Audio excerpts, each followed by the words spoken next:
इस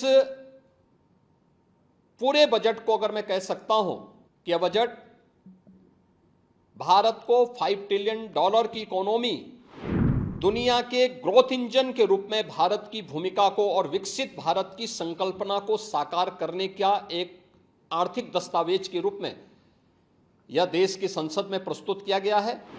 140 करोड़ जनता जनार्दन के लिए समर्पित, उनकी आशा, उनकी आकांक्षा और अमृत काल के संकल्पों को पूरा करने वाले इस बजट के लिए मैं आदरणीय प्रधानमंत्री जी के प्रति आभार व्यक्त करता हूं। आदरणीय प्रधानमंत्री श्री नरेंद्र मोदी जी के मार्गदर्शन में देश की नई संसद में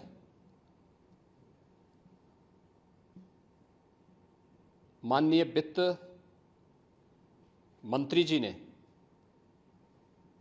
देश का आम बजट प्रस्तुत किया है। यह बजट सर्वस्पर्शी, सर्वसमावेशी, विकासोन्मुख, 140 करोड़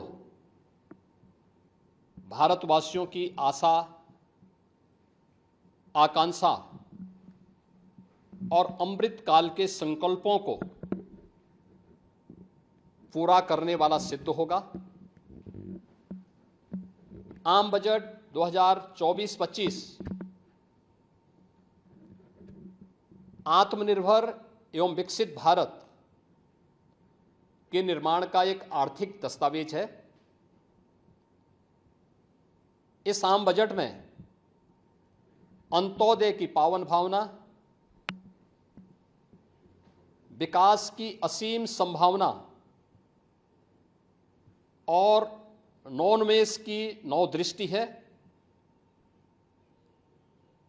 इस आम बजट में अन्नदाता किसानों की समृद्धि के लिए 1,52,000 करोड़ रुपए, कृषि और सहायक सेक्टर के लिए, महिला सशक्तिकरण के लिए 3 लाख करोड़ रुपए से अधिक का प्रावधान किया गया है। स्वाभाविक रूप से आधी आबादी, देश के सबसे बड़े राज्य उत्तर प्रदेश की आधी आबादी इससे सर्वाधिक लाभान्वित होने वाली है, और खासतौर पर तब जब उत्तर प्रदेश 2020 से ही मिशन शक्ति के कार्यक्रम को प्रभावी ढंग से यहां पर जमीनी धरातल पर उतार रहा है। सर्वाधिक अन्नदाता किसान उत्तर प्रदेश के अंदर निवास कर रहा है। उन अन्नदाता किसानों की समृद्धि में आज संसद में प्रस्तुत आम बजट बड़ी भूमिका का निर्वहन करने वाला है। युवाओं के लिए लाखों नौकरियों के साथ साथ मध्यम वर्गीय परिवार के लिए प्रत्यक्ष कर यानी इनकम टैक्स में जो नए टैक्स स्लैब की घोषणा हुई है, ये सभी अभिनंदनीय है, स्वागत योग्य है। इस पूरे बजट को अगर मैं कह सकता हूं कि यह बजट भारत को $5 ट्रिलियन की इकोनॉमी में बदलने के संकल्प के साथ ही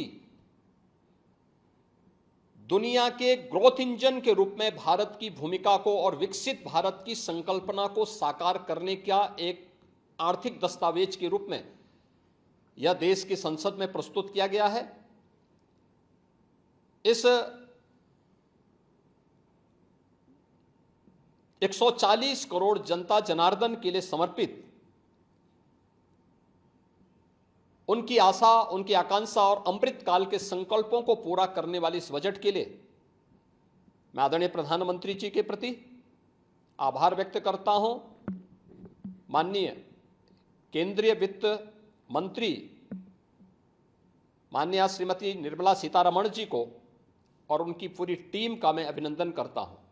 हालांकि मध्यम वर्ग को राहत देने के लिए इस आम बजट में जो उपाय किए गए उसको लेकर क्या कहना है? देखिए, मध्यम वर्गीय परिवार में टैक्स के बारे में सबसे बड़ी छूट आज उपलब्ध हुई है और ये लंबे वर्ष समय से ये मांग चली आ रही थी। 3 लाख तक के प्रत्यक्ष कर यानी इनकम टैक्स में कोई भी टैक्स नहीं लगेगा। इसके साथ साथ अन्य जो स्लैब भी दिए गए हैं वे काफ़ी राहत भरे हैं।